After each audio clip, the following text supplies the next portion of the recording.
and welcome to episode 27. We've been doing this for over half a year now. This is Reinventing School. I'm Howard Blumenthal, and today we are going to take a hero's journey through learning, and we're going to figure out what that means exactly.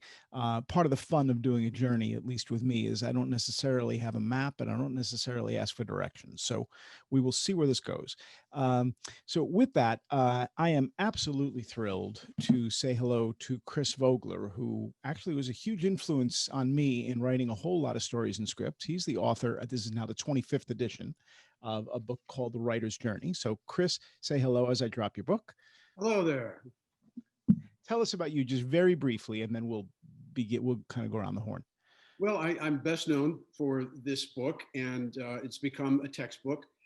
It was really aimed directly at screenwriters. That was the original intention, taking the ideas of this man, Joseph Campbell, who wrote The Hero with a Thousand Faces and was a big influence on Hollywood from the Star Wars movies on. And then we found that my book was reaching out to a little bigger audience and into education and down into high school and beyond as something that kids could relate to, help them with their writing, gave them some orientation, and sort of tied in with the whole culture they love of comic books and superhero fantasy. So it's been a nice ride where the thing just keeps expanding and reaching more people. Very cool. Thank you. Now, Julia, you're on the front lines, right? I mean, you actually deal with a whole lot of books and a whole lot of kids. I do. Yeah, I serve in the Northeast region. It's called the far Northeast of Denver Public Schools. So my job is to be the librarian for all the schools that are on campus, and there are 5. So we've got 3 middle schools and 2 high schools. And as I'm sure you're aware, right now we're mostly doing virtual learning, but there are some students that are on campus doing the hybrid model as well. Got it. Thank you.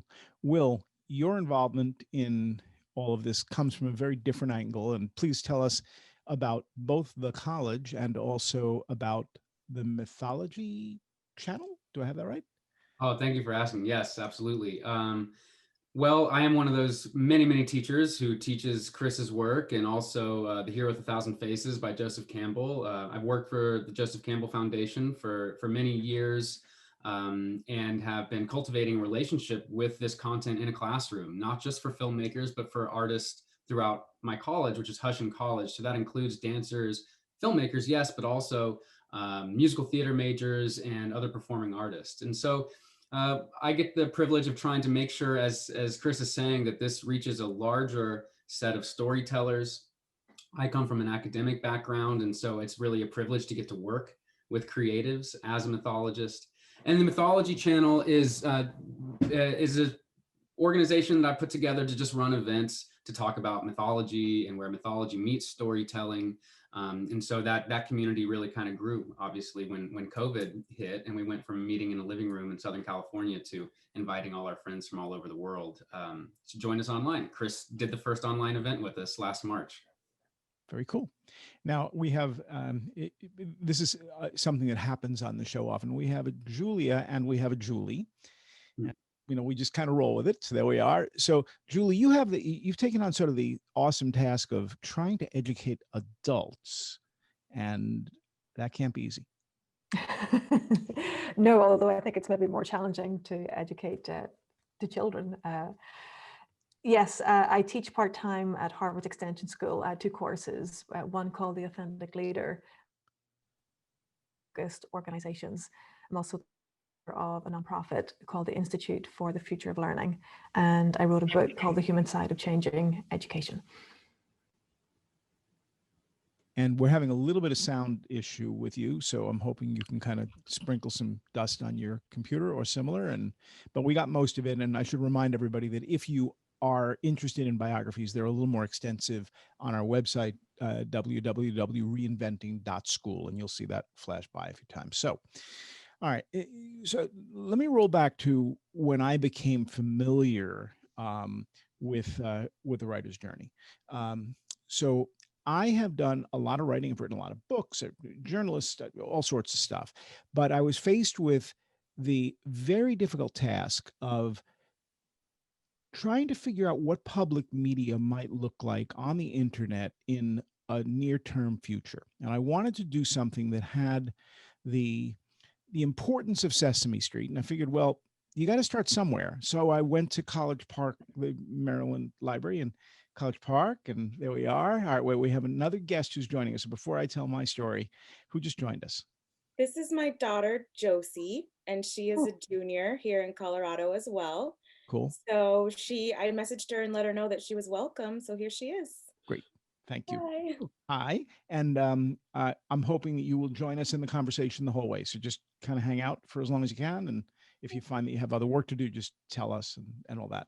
All right. So I'm faced with this big challenge of trying to tell a story, but I'm really not a storytelling writer, and I'm looking for some tools. Sort of familiar with Joseph Campbell, and at some point, maybe I'll be smart enough to actually understand those books. But right now, and I think I started with the 4 or 5 volume history of mythology, which might not have been the ideal place to begin. But I'm like, yeah, let's break this down somehow. What do I need to know about writing a story and constructing it in a way that will get me through a lot of changes and ultimately take me to a place I haven't been? Now, the great secret about all of this, which I think all of us share, is when you start writing that story, you're going on that journey yourself. And I didn't know that was the way it worked. I didn't know that's the way the machine worked. So here I am, and I'm like, I don't know. We're going to start and you got to start somewhere, right? So, and I didn't know anything about an ordinary world or leaving that ordinary world to begin the journey. Really, what I was looking at is, well, all right, so there's this guy, call him Greg because he was Greg in the script, and he's a very bright math teacher, high school math teacher. So he decides that the best way to help other math teachers and to help students is to write some software and capture as much of the curriculum in the software as he can. And he does it, and it works. This is sometime, in the recent past. What he doesn't realize is that there is a massive economic crisis that is going to blow out the school system's budget. And as soon as they see Greg's software, they go, let's fire all the math teachers. So now all the math teachers in the universe hate this guy, Greg. Greg is now pushed off the path of being a teacher because nobody's going to allow him to do that ever again in any version of his life. And he's sitting in an empty room in a warehousey office building with a single light bulb hanging down. So he's got nothing. And so we begin. I'm like, that's not bad. Okay. I have no idea what to do next. And then at that point, I start paging through Chris's book going, I don't know, what happens after you do that? So I guess we all begin by trying to sort of empty out the backpack, right? You got to get down to the really, really simple thing. And let me just extend that a little further. So I'm a kindergartner or a preschooler, except I don't really want to go to school because my ordinary world is home. And the idea of entering a world filled with kids and germs and everything, I just don't want to do that. I want to stay home. Thank you. Can I, please? So, daughter of Julia, whose name I've already forgotten. Josie. Josie, thanks. So Josie, you're the one who's closest to that experience, right? Yeah. Do you remember that? I don't. It's funny, I can remember like songs and specific moments in my childhood really well, but school kind of fades out. But I think I remember more so like how school has changed for me. So I remember I used to enjoy it a lot, and it was like I really liked my teachers, and I think it's interesting in this time to have like a virtual connection to someone, and they're supposed to be guiding you, but you have never really met them. So I think, I don't know, if that would be like my take on it. Okay, that's a lot. It's changed a lot.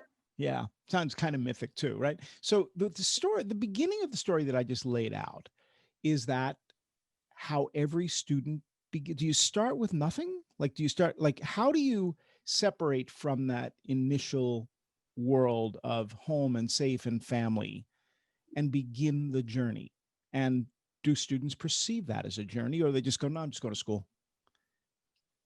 So, I mean, I think school is compulsory, right? At least it is here in the US. And one of the things that some colleagues and I talked about, we did a chat on Twitter about the hero's journey. And it was as part of a grassroots movement that we have formed called Disrupt Text, which I co-founded together with 3 other educators of color who are women as well, Dr. Kim Parker, Lorena Herman, and Trisha Abarvia. And in that chat, they talked about how the traditional heroic structure requires that the individual leave the safety of home or leave what is familiar and go into the unknown. And that is what makes them the heroic figure, which is actually the opposite of a lot of cultures that center collectivism and bringing whatever it is that your community or family has with you along with you the whole way. It never leaves you, including your ancestors and whatnot. So I would say that in my experience as a teacher and as a mom, when I dropped off my kids, I was always trying to help them know that they weren't alone, but I was compelled to, as a parent, to put my children into this process of, acculturation and indoctrination, which is the early years in school. Chris, what's code this for us, right? Well, I wanted to respond to something you had said in your story about this poor guy who all the math teachers hated. That's a wonderful way to start a story, to twist that old thing on its head, where at the beginning of the school year, the teacher will ask, what happened to you this summer? And a better way maybe is to ask, what went wrong this summer? What was the worst thing that happened this summer? And that could get people to write more than just, we went to visit grandma. So getting people in a rough spot right off the bat is one of the key things. I always feel that I'm in a rough spot right off. As soon as I take on something new, and I do that a lot, I'm like, all right, well, I have no idea what the next step is. Like for me, that's normal. Yes, and I also was thinking about what Julie was talking about, the idea of this choice that you have. Do you start as part of a collective and then you break away from that? Or do you begin thinking of the story as I'm an individual who has to get back into a group or has to remember something maybe that they've forgotten? And I just learned over the course of life that we seem to always be going back and forth between those poles. On the one side, there's the individual ego, and then the other side, there's the collective, but also the self and the deeper parts of us. So in life, when we're born, we leave the collective organism of the mother, but then we're embraced again into the family, and then we break away when we're 2 years old or so and start saying no, and so forth throughout life, constantly sort of swinging back and forth between this singular identity and the collective. And that's one of the themes that runs through the whole hero's journey idea. Cool. So Julie, how does this resonate with people you work with? And I'll take that and make it the category of adult professionals. Mm-hmm. I've been in conversations recently where some folks have said, Julie, it felt like embracing this hero's journey was optional pre-COVID, but it feels like we've all now been shoved into it, that we're all experiencing a collective call to adventure. And I'm seeing more and more people really start to exercise their voice in a way that they haven't done previously. And my sense is the first 6 months of the pandemic, we're also running around with our head on fire. It's likely we'll have another 6 months, if not 12, potentially 18 of this altered liminal state. And I don't really have any answers right now. I'm more confused than ever, but I remain hopeful that this is what I'm viewing sort of like stage 2, that we really start to hear the call to adventure as a collective, that we're at the start of what I believe is a disruptive decade, and that we're all making choices every day. Many of them are by default, but could they be by a better design, and really tapping into why am I here and what is my work to do? And I think we have an opportunity right now to do that. And again, more questions than answers right now. Well, a bit of a call to adventure that maybe many of us are hearing. I'm a kid. I know I'm in second grade. I'm supposed to learn stuff. And they gave me this distance learning thing, which is a piece of crap. So I'm not really getting what I need to, but I'm going to have to somehow make it happen. But I don't really want to, nor do I want to wear a mask. I'm kind of, I think your step 3 is refusal of the call. Let's call it refusal of the mask. Like, I don't want to be involved. I just leave me alone. Let me stay home. Let me pull the covers over my head. I'm not interested in taking this journey. And then all of a sudden, I have to because the school board said so, because the city said so. Suddenly I can't do hybrid learning anymore.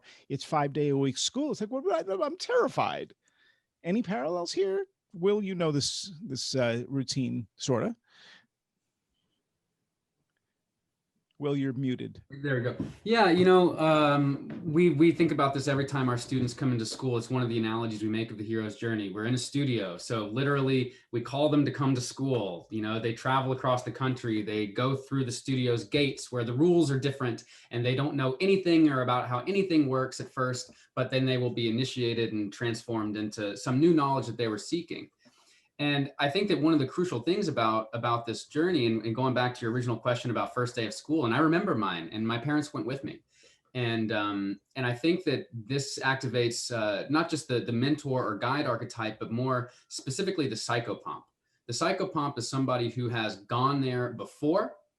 And so it's a shaman who's been to the spirit world. It's Osiris who's gone to the valley of death.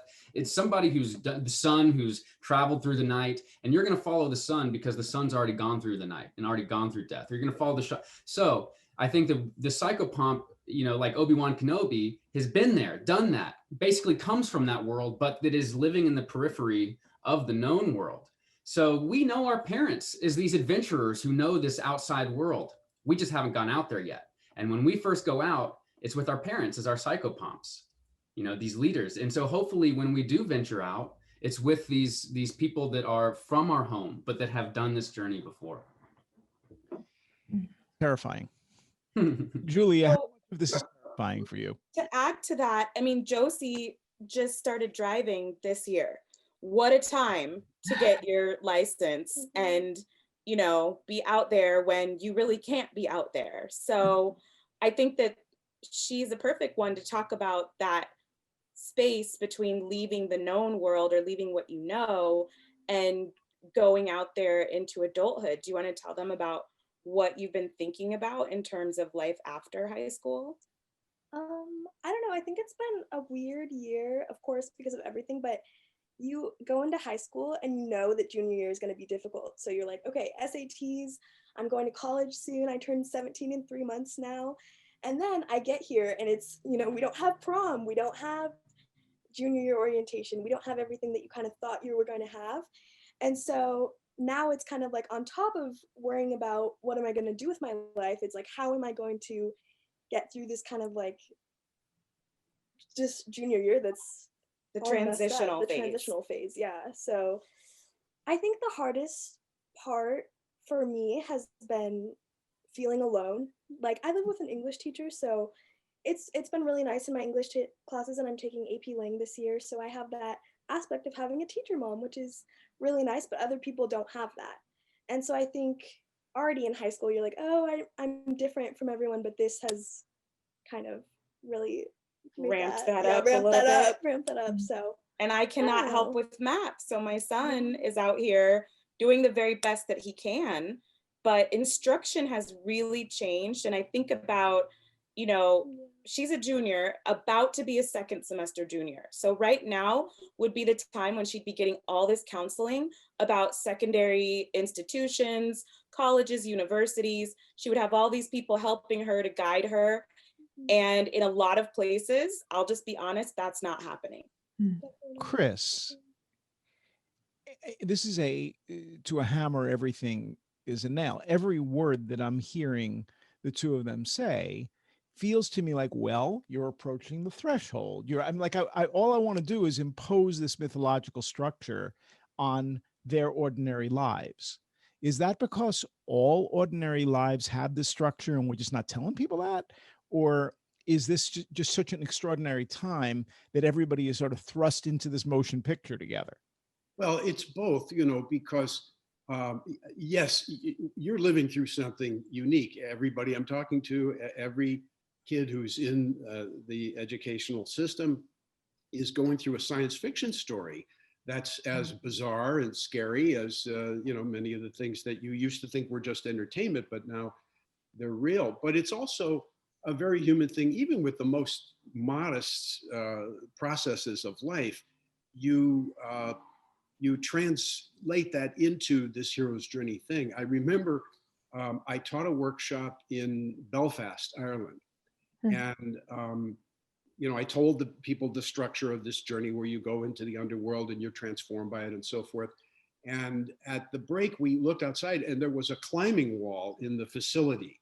And also they had made a fake cave, like a Disneyland version of a cave, so that kids from the city could experience a little adventure climbing and so forth.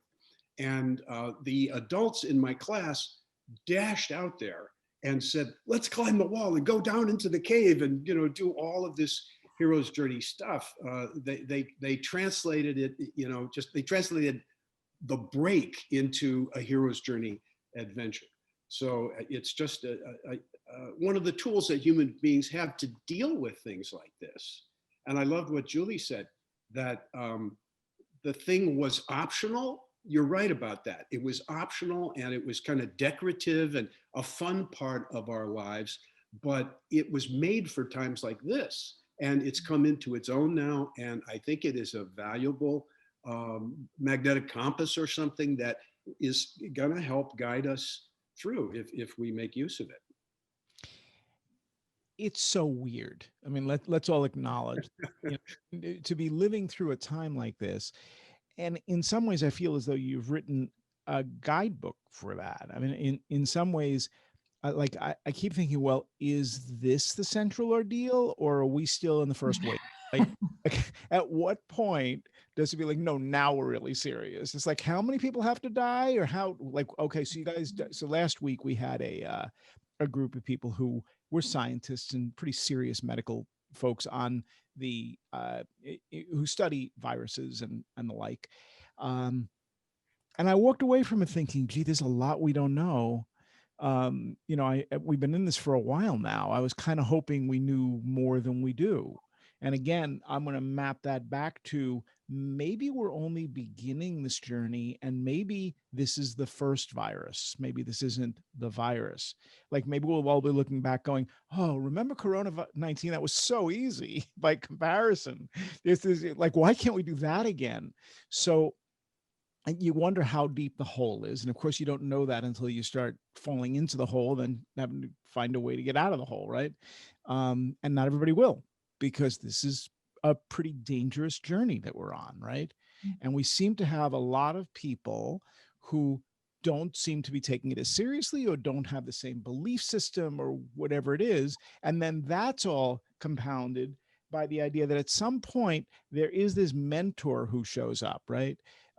So in one of the Stephen Sondheim musicals, there's a song called "There Won't Be Trumpets," which is, you won't know the hero is showing up, but he always shows up at the nick of time.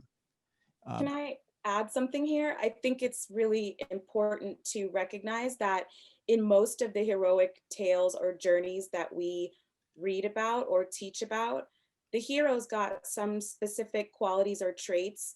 And in the classic tales, usually comes from like noble or royal lineage. Sometimes he'll know that he does, sometimes he won't know that. And I say he because the ones that students are still encouraged to read in school mostly center male protagonists. So when we're thinking about those who will navigate this quote unquote hero's journey that we're in right now, we do have to consider the Black, the female, the linguistically marginalized or disenfranchised, those of us who are feeling it right now because our comfort levels have changed, our ability to access things has changed, but then always thinking about and remembering that there are so many people who have it worse than we do. There are so many folks whose greatest issue isn't the fact that they can't just go out to eat like they used to. They have much bigger issues. And I think about that a lot of times when I go to downtown Denver and I see how the homeless population has been displaced.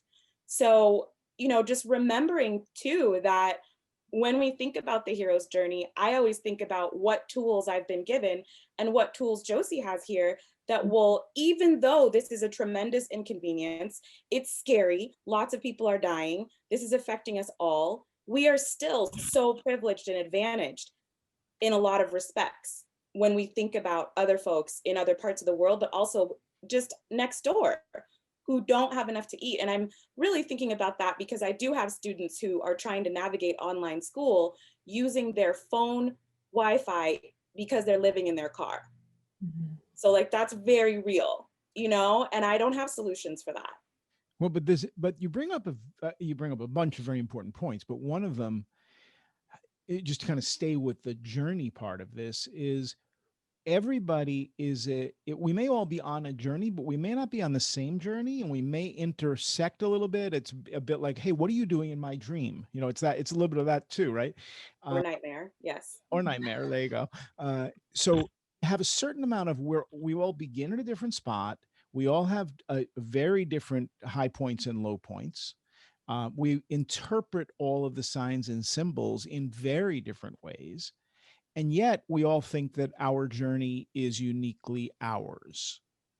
So there's something kind of strange about that. So Will, Yeah, I'll try. Yeah, I think that that's one of the special things about the hero's journey. You know, there's an apocryphal story, I'm not even sure if I know it's true, of Joseph Campbell seeing 2001 and saying, oh, look, see, the hero's journey happens naturally. And then finding out later that Stanley Kubrick handed Arthur C. Clarke the book. And so there's always this, does it happen naturally? Is it happen in a scripted way? And we need to recognize that partially it's a naturally unfolding pattern. Otherwise, we wouldn't really be interested in it.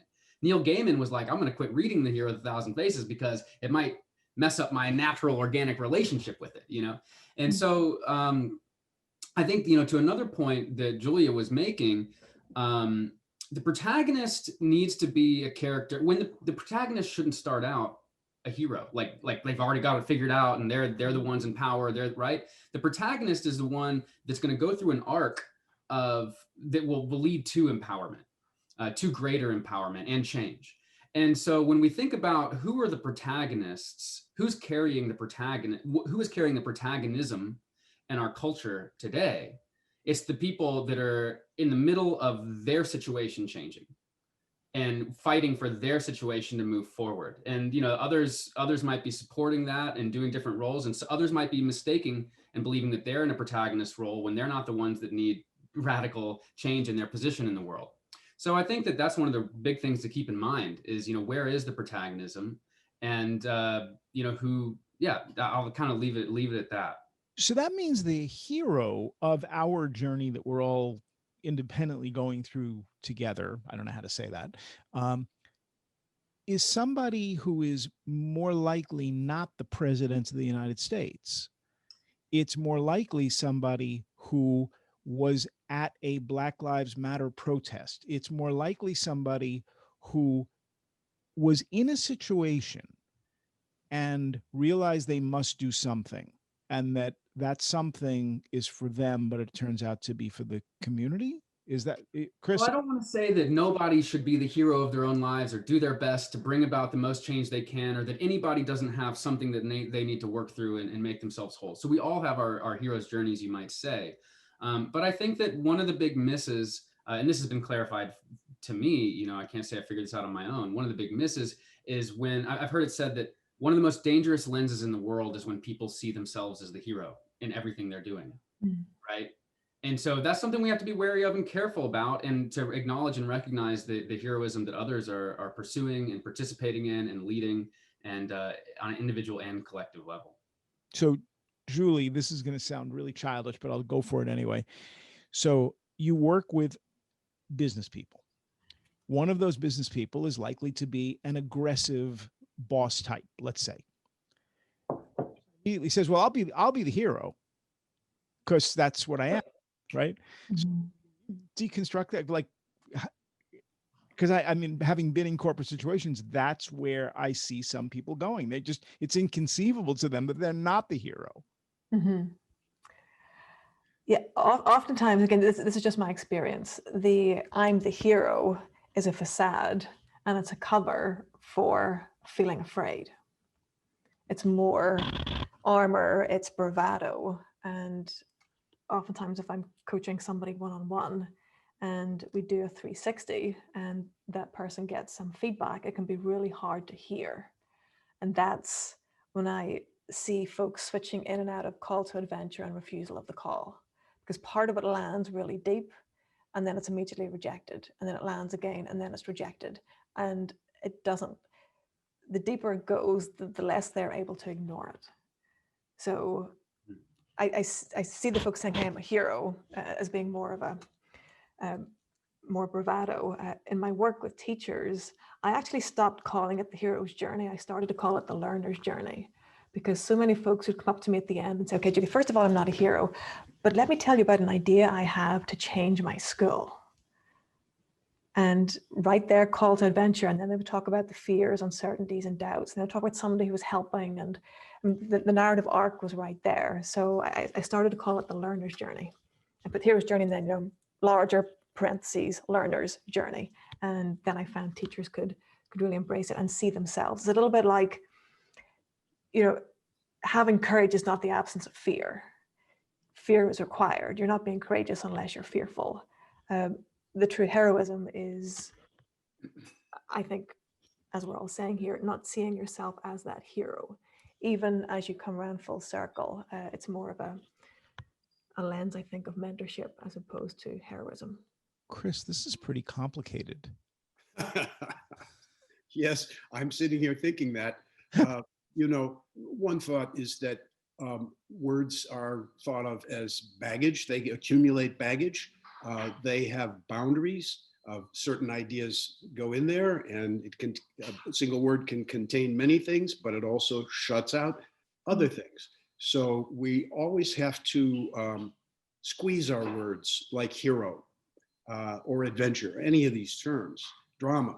We have to be flexible about them and realize when we're getting trapped in a cultural meaning. Yes. I may be asking a different question. So you've got this nice, simple model, and you follow the arrow around and you get to the other part of the circle. That's great. There's a cycle and it's very clean, except that it's not, except that you keep bouncing back and forth. You don't just go from, I'm cheating here, ordinary world over to central ordeal, and eventually you return with elixir. You end up weaving in and out of this, putting it on pause sometimes, accelerating through parts of it, and then looping onto some other journey because you didn't realize that was the true journey, not the one you thought you were on. And then all of a sudden you meet somebody else and go, wait, your journey is probably the journey I should be on. Do you want to trade? Like this is mind-boggling stuff, because none of it is sort of well organized. All of it's situational. And then, by the way, a pandemic comes along. It was complicated enough without the pandemic. Now we have a pandemic too, and an economic crisis, and a presidential election. And by the way, I have an itch, whatever, right? Yes, that's one of the, I think, magical things about it, is that it is as infinitely flexible as you describe, and yet there seems to be a skeletal structure or essence to it that people recognize in their lives. I think one of the things that's operative here is that human beings are profoundly self-centered. So we're going to take anything we meet in our environment and plug it into our lives. The person sitting in the audience may be saying, well, that doesn't represent, this hero they put up there doesn't represent me from their starting point in life or their station in life, or any of the other particulars, but I'll look for something in there that is me and try to extract out of every story that comes my way and every event in my life. I'm trying to make it out as what does it mean for me in my particular journey. And we just intuitively, I think, have the advantage of having this skeletal structure because it does give you some orientation. Julie, you use this orientation to help kids get oriented, right? I mean, you're recommending that book, you're talking about that book, you're placing the kid in that adventure because there's something they can grab onto, or you see something in the kid that might make a connection. I'm speaking for you. Is that the way it works? I would say that Disappeared, like she actually physically disappeared in the middle of our journey. And I don't know whether that's because she went away or because the magic of the journey disappeared her. Have a look, say something. traditionally, the hero's journey is taught. Oh. She just shape shifted. She just shape shifted. Oh my gosh, that's crazy. Okay, come closer. Okay. Come closer. Okay. Okay. Traditionally, the hero's journey is taught in 7th grade across the United States. They have just, I would say, the Common Core, state departments of education, many people decided that 7th grade would be an appropriate time, or 6th grade, so right in the middle grades, to introduce students to the hero's journey, and they do it through classical mythology. And when I say classical mythology, I say classic Western mythology, because there is Western mythology that exists and is prevalent in other societies outside of Western Europe.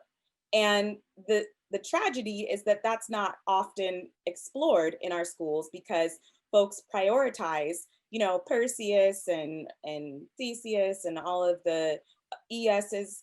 And so, the modern way, a lot of teachers think, okay, I'm going to be radical and I'm going to actually go with Rick Riordan's Percy Jackson, because that's going to be, great for the kids and they can watch the movie.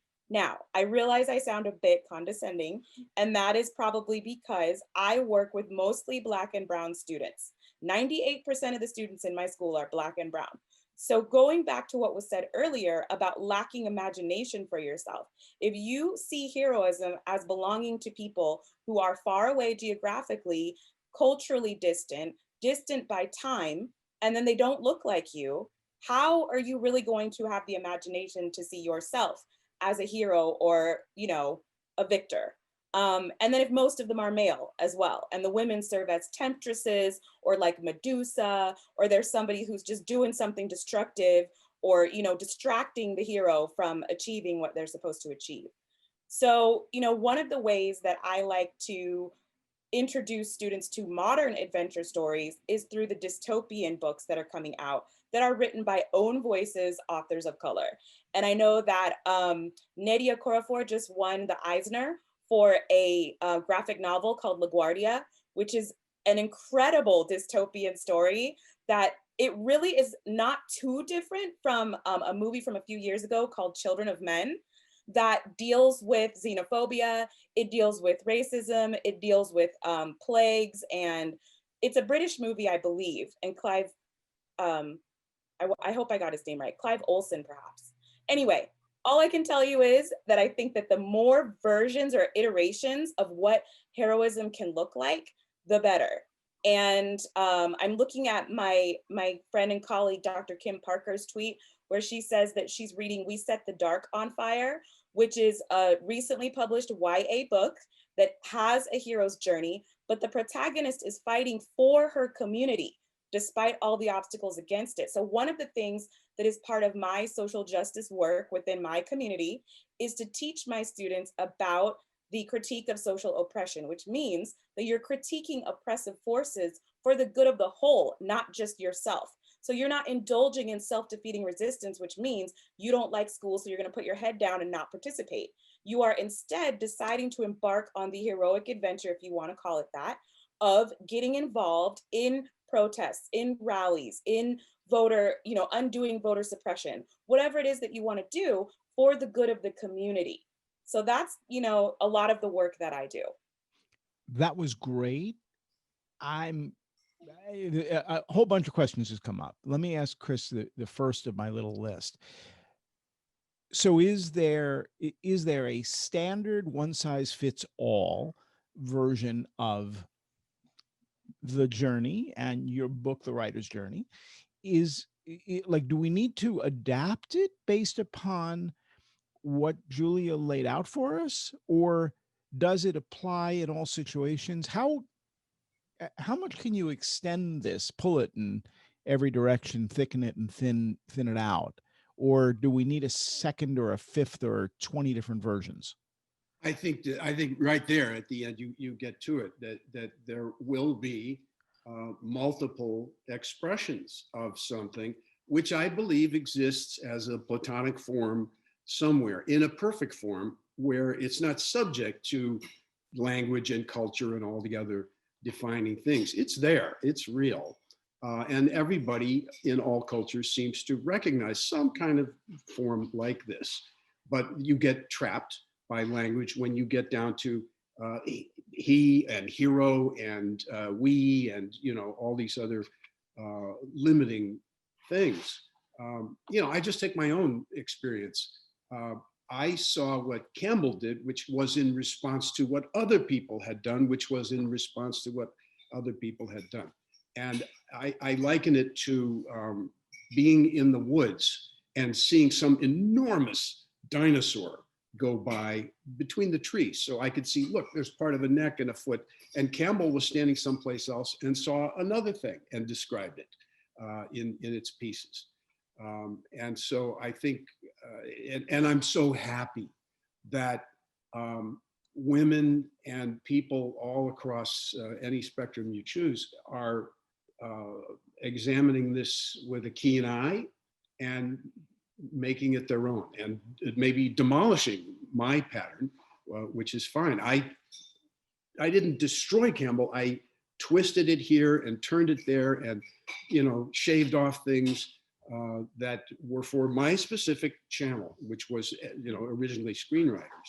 It's gotten broader than that, but I think that job is there to be done, almost down to the one-on-one basis, that somebody hears about the idea, maybe the classical idea of the hero's journey, and says, there's a lot of this is baloney, and it doesn't apply to me, but there's something in there that I do recognize, and I'm going to run with that. So we tend to forget, and Julia, thank you for reminding us, that Greek and Roman mythology is really just a very small portion of mythology. And mythology itself probably doesn't contain itself very well in a box. There's probably a lot of different pieces and parts that come out of the box. And of course, mythology does funny things to boxes too. So there we are. So Norse mythology captured my younger son, who composed the music for this, Steve.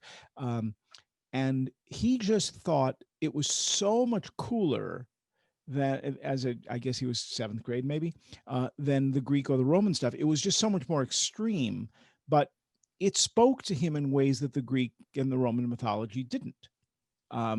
It was just bigger. I don't know how else to describe it. The stuff was just much more bold.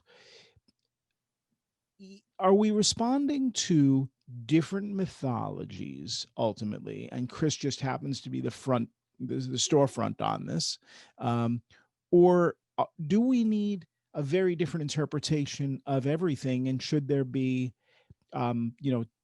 a whole bunch of different writers' journeys or similar books to guide us through this? Because Julia, what you described is different enough from my Greg with a light bulb in the room to think, well, we probably should have a different guidebook. You need one for Italy. You need one for Iceland. I don't know if I want to be looking at the same book, or maybe I should. Again, I keep skidding on the ice here with this. So Will, can you sort some of this out? Thank you. Yeah, I think that what we're touching on is exactly where the circulatory system that the hero's journey represents is clogged up in contemporary conversation. It has the potential to unify all kinds of disciplines and all kinds of professions. But what we're talking about are the clogs in the arteries that have come up in conversation over the last, 25, 70 years. And these are, where's the feminine? How about plurality? Is this just ego inflation and all these things? And so, I think it's really important to realize that the conversation continues. It's not, this is an ongoing conversation. And when we had a 25th anniversary celebration of the new book with Chris recently, we made it a point to ask, to bring up this need for the conversation to continue on. And, you know, I'd point people's attention to people like Clyde Ford, hero with an African face, or Maureen Murdoch, you know, the heroine's journey. And these are just examples of ongoing work. And I think the ongoing work is essential. And I think that the standard criticisms of the hero's journey are, in fact, the standard criticisms of Western culture, or a pre-postmodern, you know, way of thinking. And really, it's just a matter of updating, reconsidering, elevating. And the only other thing I'd like to say is, because I think that there are some universals, and I think that there are some particulars. And I think that Campbell, for example, has mostly universals in there, but he's got some particulars in there. And that comes from studying myths as his primary hermeneutic. And then you're limited to which myths he studied. Hermeneutic meaning your approach to making sense of something. But the other that word was okay. The other hermeneutic, the other way he's making sense of things, there are also different theories, different models. And some of those models include just the cycle of the sun, the cycle of the moon. So when you extrapolate, when you go deeper than just this human sphere, you start to see the pattern still there. And I'll give you an example. Midnight is to the day what the new moon is to the month, is what the winter solstice is to the year. These are all the lowest points in the day of light, in the day, in the month, and in the year. And now we're talking about a cycle of light where we can line up these cycles of light, where noon is the summer solstice, etc. Right? And we can do the same thing with life cycles. You know, life and death. You know, we always associate birth with sunrise, for example, right? We saw it in the beautiful work that Chris did on The Lion King. Of course. And so I think that there are deeper layers than the human layers, as Chris says, platonic layers that are actually more universal. And by universal, I don't mean objective, but I mean like across the universe, there's day and night, and there are months, and there are years. And that is a consistent narrative pattern that we'd find anywhere we go in the universe. So I go through this whole ordeal, and I'm cribbing you here a little bit. I go through the rebirth. I get my reward. I'm on the road back. And then I realize I'm on the wrong road. So, yeah. So I'm a student in 4th grade, 8th grade, 12th grade. I'm trying to write a book. Whatever the process is. I don't know that I'm on the right road. And every time I have a conversation like this one, I'm convinced that I'm not on the right road because there are a whole bunch of other roads that I haven't explored. So, Chris, at some point, you've got to serve as sort of the limiting wizard, right? Like you have to guide people somehow towards answers, or do we just let everybody just keep going because the whole process is questioning, not answering? Well, if I could swoop down on everybody's individual journey when they get to that place you're talking about. Figured you had a 100 number or something, no? Santa Claus. Yeah. There's an app we should have for this. But, you know, you've described at another point you were talking about how many journeys don't go promptly and swiftly right around the circle. They go part way around and then they slide back, and maybe you oscillate there for a while, you know, kidding yourself or not really facing what it is you have to deal with. And that's just realistic. But if I could parachute into everybody's adventure and be their mentor, what I would say is trust the path. That's one of my watchwords. And it just means just keep going till you get there. And then the picture will emerge. And it's just a characteristic of this kind of self-exploration that there is a point sometimes in the middle where you seem lost. Every filmmaker who's ever made a film, every writer who's ever written a book or a short story has this feeling somewhere in the middle of, oh, this is the worst thing anyone's ever tried to undertake, and I failed, and I'll never get there. And that actually is a point where you should step aside a little bit and go, oh, I'm on the right track then. If I'm as stuck and messed up as this, I must be doing something right. And then out of that, you relax and you keep going, and you know, then you know you've had a real journey. So I'm just disappearing Josie, who I know, I can't stay. keep disappearing. So do you feel like you're on the right path? Do you feel as though you're on a journey? And if you are, do you feel like what point in this cycle do you think you're in right now? Or are you in more than one, or none at all? My journey. Uh, I think I'm in the beginning part where you're like learning, taking everything in, deciding what you want to do. This is like a really cool talk. I haven't done something like this in a while, but I think something I've been thinking about is perception and how that forms who we are. You know, I took AP World History last year, and it sounds ridiculous, but that was the first time I was like, oh my gosh, there's other countries in the world and they have histories of their own, because you go through the American school system and learn about like Britain is awful and we conquered and we are the heroes. And I think it's really hard to ignore things like slavery when you read what happened in the Congo. And so I think it's really important. Like my mom was talking about, I read Animal Farm, I read Othello, I read To Kill a Mockingbird. But I think it would be really interesting to see what people could learn from other stories. You know, so. And I'm curious to hear, Julie, you said that you work with teachers and you work with adults. And I'll just like tell a very quick tangential story, but I watched a zombie movie called Train to Busan on Netflix, which I highly recommend, because there were all of these symbols in this movie. I am in a Korean American book club. And so through that, I've learned that one of the stereotypes of Korean women for the longest was that they're not good mothers. And so in that movie, there are various allusions to that stereotype and unpacking of it. And then they also have a CEO who is very stereotypically selfish and awful and throwing people in front of the zombies and doing all kinds of things. But he goes through his own journey of like, he's constantly trying to avoid becoming a zombie, and he's okay with everyone else. And he also, there's the whole classist piece that they get into in the movie as well. So I'm curious about what happens when people who you work with recognize exactly what you were talking about, Howard and Chris, that perhaps they have been doing it wrong or doing it as far as they know for a while, and then that's no longer serving them. Then what happens? The dark night of the soul, the refusal of the call, the doubling down on the previous behaviors, which don't work doubly as well as they did before, and in the worst case scenario, folks spin out and don't find their way back. And usually that happens when they are intensely judging themselves.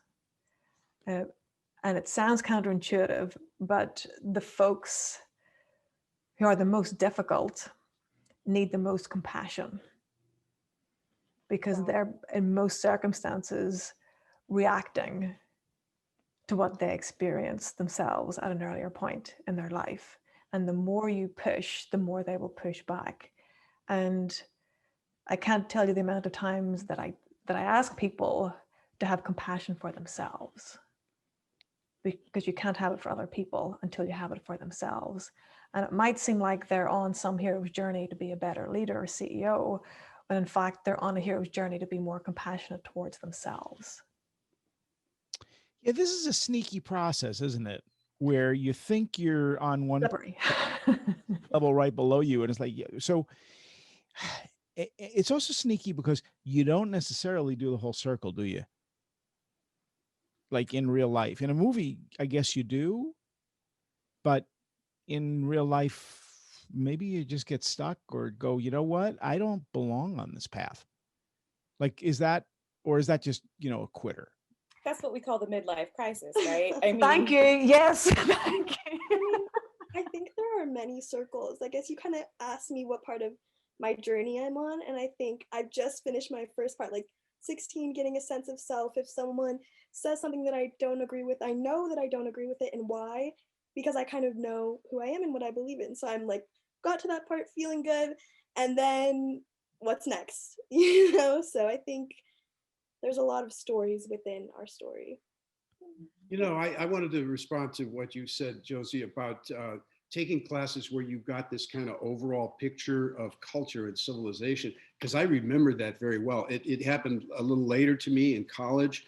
I took the right world civilization classes, but I think that is a journey for young people is to make a picture of the world you live in, and kind of get it all, like when were the Sumerians and when were the Egyptians, and figure out when all these cultures came and went, and then put yourself into it. Where am I in all of this?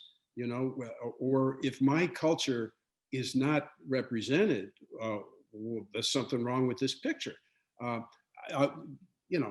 can relate on one level, which is I grew up in the Midwest in the St. Louis area, and that is never represented in movies, or it's not represented correctly. They don't show the ethnic mix. They don't show the brick architecture. You don't hear the bird sounds, which are very unique and special there. Nobody's bothered to capture that. So my whole background in that area is invisible to the culture. And that's wrong, and so I would like to see films made that express my part of the world and everybody's part of the world.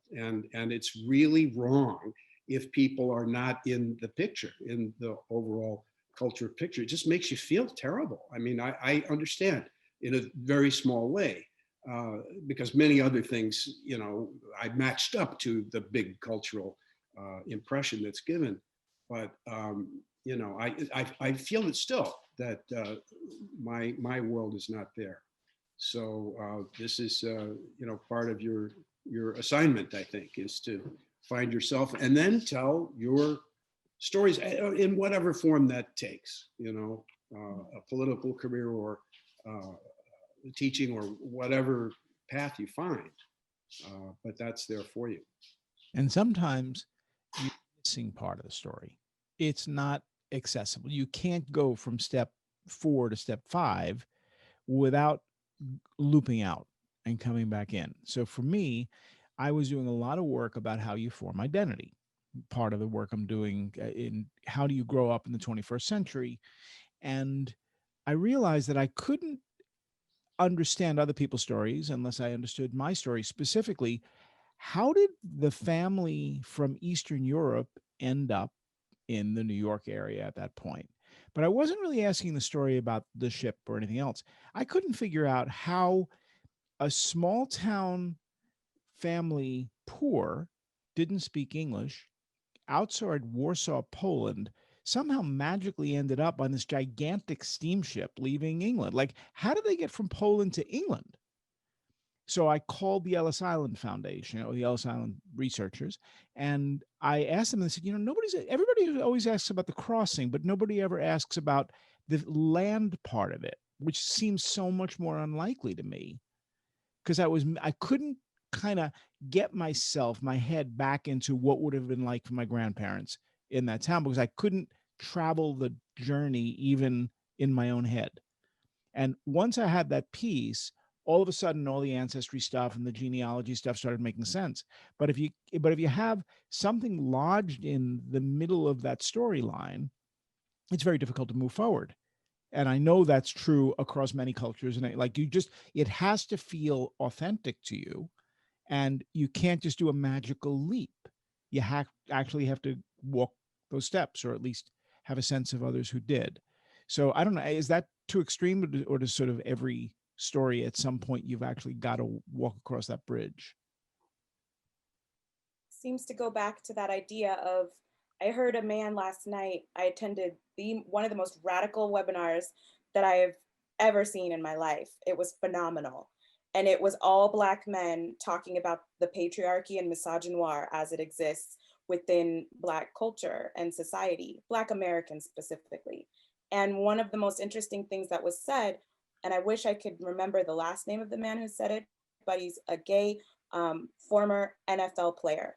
And he said, if I lack the imagination for myself to see myself as a Black, gay, openly gay NFL player, then it's impossible for me to have much imagination for those around me. And I thought about that as a piece for embarking on whatever heroic journey, or even if it's just the journey of survival, which could be considered one of heroism as well. If I lack the imagination to see myself as greater than I am, I'm also going to imprison others around me into these boxes or spheres and not allow them to be bigger than they are. And that just really stuck with me. Clearly, I'm still thinking about it and just processing what that means for me, and how in American society, I do think that we raise people to be individualist first.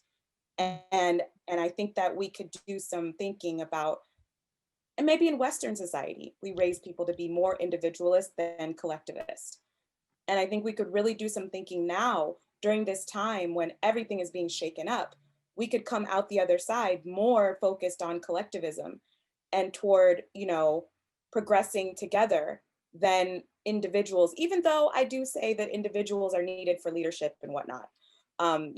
People like a person to follow, especially a charismatic person who shares their beliefs or who pretends to share their beliefs. But I think it's going to be important to shake things up and to come out the other side, if there is another side, differently than we have been before, hopefully better. So do we need this journey? Do we need, we're all enjoying speaking to each other. So speaking with each other. So thank you all for engaging in a really cool conversation. But who cares? Do the four of us care? Is this important? And if it is important, and I don't mean to diminish your excellent work, Chris, but it's just sort of another way to look at the world. Is it an important way to look at the world? Is it something that everybody ought to be thinking a whole lot about? Or can we just kind of move on to, yeah, you know what? I'm sorry. It's been great. I gotta go watch TV. Like, why does this matter? And I'm going to ask each of you to answer that question. Howard, I really hate to do this. I have daycare pickup. Then I need to There's your journey. There's your call to adventure. Mm-hmm. Yes. This has been a privilege to be part of this conversation. Great. I'd love to follow up. Count me in for any future adventures with anybody in this room. Thank Give the kids hugs. Thank you, Julie. Thank you. Absolutely. I would say that as far as does this matter? Well, it matters to me because meeting and getting to hear from and talk to each of you changed me. Just having an experience and a conversation with you and Josie as well. And I think then we'll carry that seed into our other experiences or encounters that we have. But also, what does the hero's journey matter? I think that at each stage, in the spiritualist community, they talk about the dark night of the soul and how that is necessary for transformation. And so in the hero's journey, it's the underworld or the journey to the underworld that is necessary for a person to become something more than what they are. And also thinking about your mentors or thinking about your friends, your colleagues. I never forget the people who nurture me, who help me, who hold me when I'm not able to believe in myself, who see me already as more than I am, even if I can't see it. That's, I think, the importance is recognizing who are the folks who are feeding you in your soul right now as we are living through some of the most challenging times. That for me is the ultimate, importance of conversations like this, but then also the work that each of us do or does. Thank you. Will? Yeah, I completely agree with everything Julia just said, and I would add, to me, the hero's journey is a roadmap for change, and a lot of change needs to happen right now. The hero's journey is all about starting with the status quo that has repressive elements in it, that has something that's being resisted, built into the status quo. Something's being held down. Well, this is the roadmap for whatever is being repressed and held down to be integrated.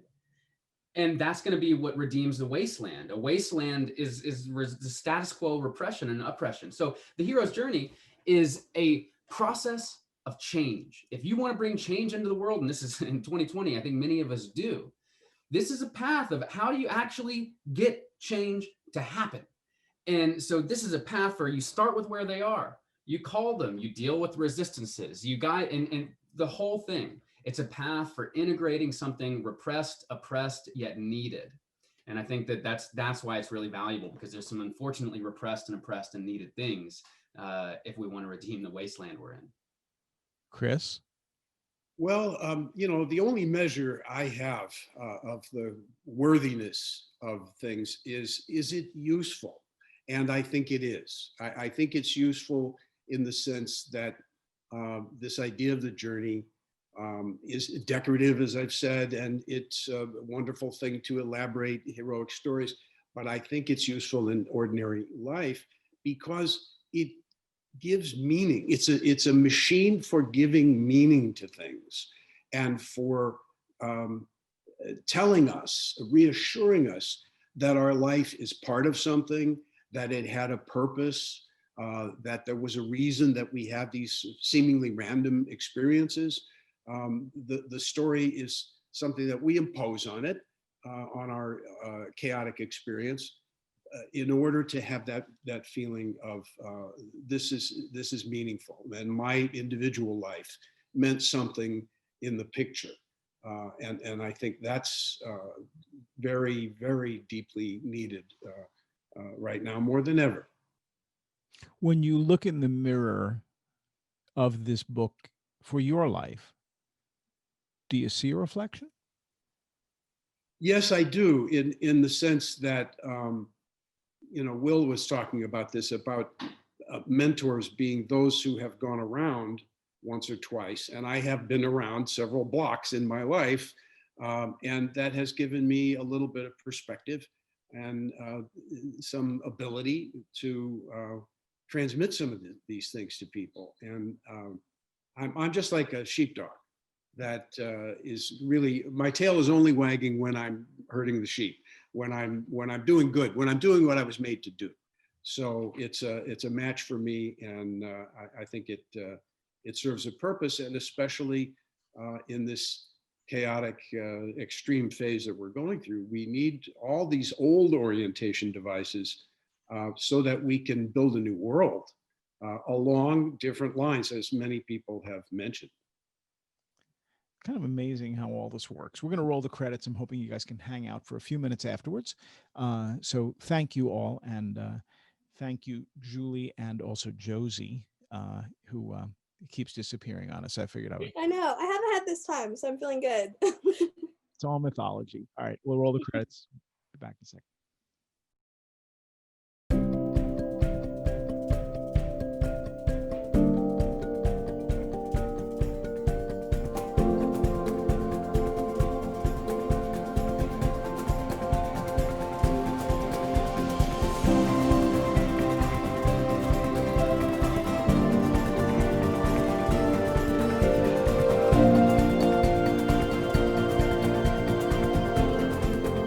For on-demand episodes and more, visit our website. Kids on Earth contains hundreds of video interviews with students from around the world. Learning Revolution is a global collaboration network for people who care about learning. Be sure to join us next Thursday for a new episode of Reinventing School. Thanks for watching.